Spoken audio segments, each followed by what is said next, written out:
Marcos puppet diktador tuta. Maliwanag na maliwanag po yung kontradiksyon, yung bakbakan sa pagitan ng kaliwa at ng kanan, no? Walang sabwatan, talagang bakbakan, no? Ibig ko sabihin, yung aming pag-atake nung araw kay Ferdinand Marcos ay legitimate in the sense na pag-atake yan sa pagtingin namin na kalaban namin sa uri, kalaban ng sambayanan, kalaban ng taong bayan, at kaya kinakailangan ibagsak. Ngayon po, tama sinabi nyo, tahimik ang mga komunista. Yes, oo, tahimik.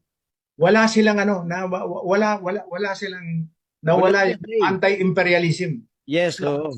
No? Nawala. At hindi sila kumikibo. Hindi sila nagbibigay ng anumang opinion tungkol dito sa mga karagdagang base militar na nagkalat na ngayon sa ating bansa na nakakatakot. Totoo po yun. Which is, yan po ang pinaglalaban nyo noon, yung base militar, di ba? Yes, oo. Matagal, madugo, bago, kung hindi pa sumabog ang Bulkang Pinatubo, ay hindi iwanan ng Amerikano yung Clark, di ba? So, yan po kitang-kita yan. At they're not even attacking President Marcos, no? Bongbong. Itong mga to, no? Tahimik sila, no?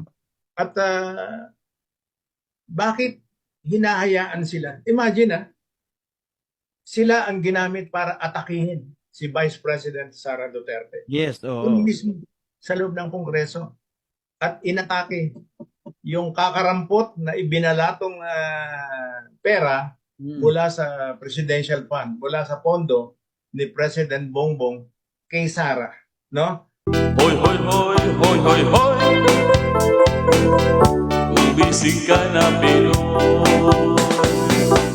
Hoy, hoy, hoy, hoy, hoy, hoy. Umisig ka na, Pinoy.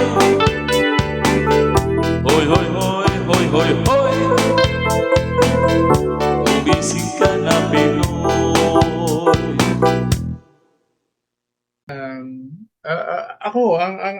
Ako, I'm still giving the president the benefit of the doubt.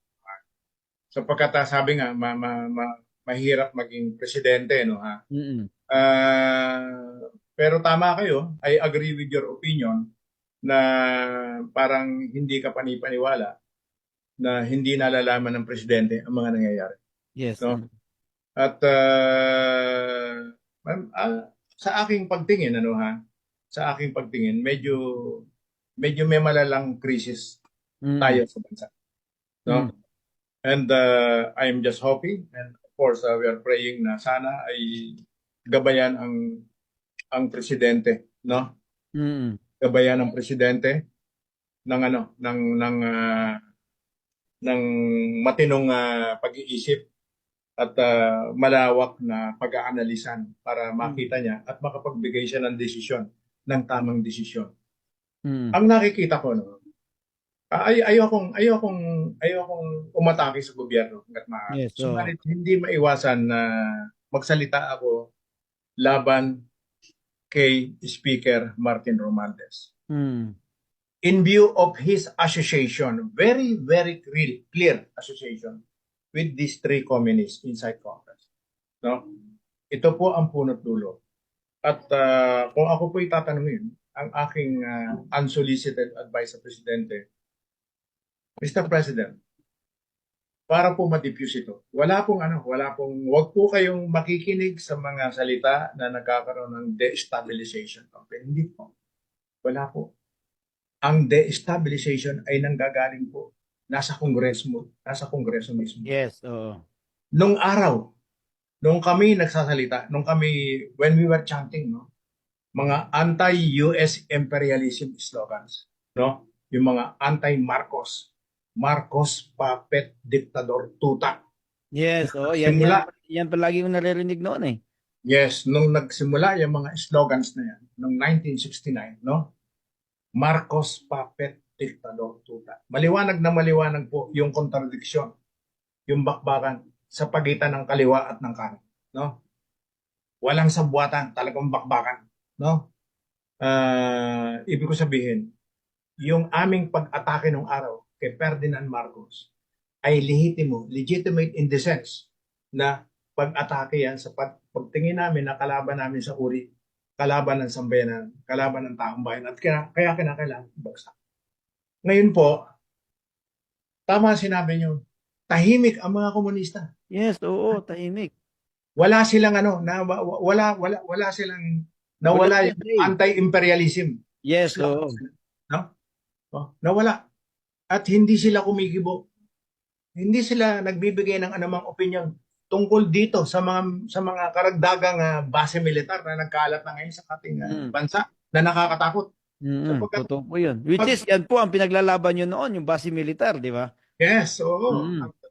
Matagal, madugo, bago, kung hindi pa sumabog ang bulkang Pinatubo, ay hindi iwanan ng Amerikano yung Clark, di ba?